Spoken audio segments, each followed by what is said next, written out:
বলতেই হয়, আমরা বাংলাদেশের লোকরা সার্বভৌমত্বে বিশ্বাস করি। এটা আমাদের দেশ, অন্যরা এসে কেউ মাতব্বরি করুক, এটা আমরা চাই না, যেই হোক।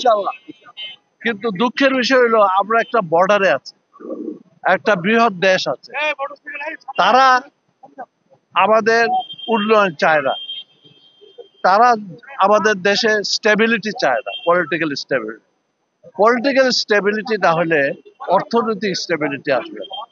আমাদের সীমান্ত, বিরাট সীমান্ত, সেই সীমান্ত কারা আছে?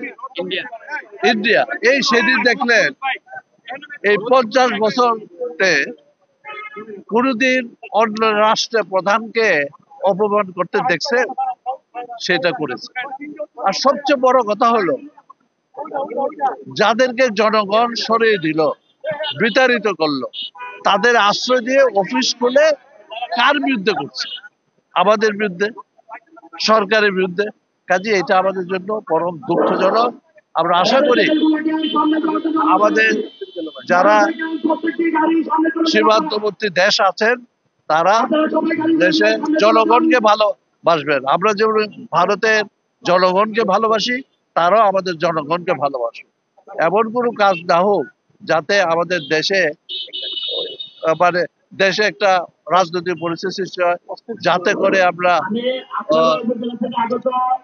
করে আমরা ভারত বিদ্বেষী হই। আমাদের উচিত না ভারত বিদ্বেষী। আপনারা যদি ওই এলাকার ইতিহাস দেখেন, রাষ্ট্রপতি জিয়া রহমান সাহেব থাকাকালীন সময় থেকে বা আগে থেকেই ওই এলাকায় ভারতের একটা প্রভাব বিস্তার করত। যেমনটাকে এখন দেখেন ভারতের নাগাল্যান্ড, ভারতের মিজোরাম, তাদের দেশেও কিন্তু শান্তি আসে না।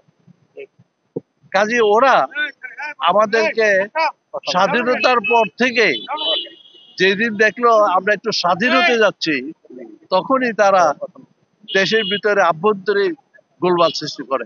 আর সেই গোলমালের মধ্যে পার্বত্য চট্টগ্রাম ও ইন্দোর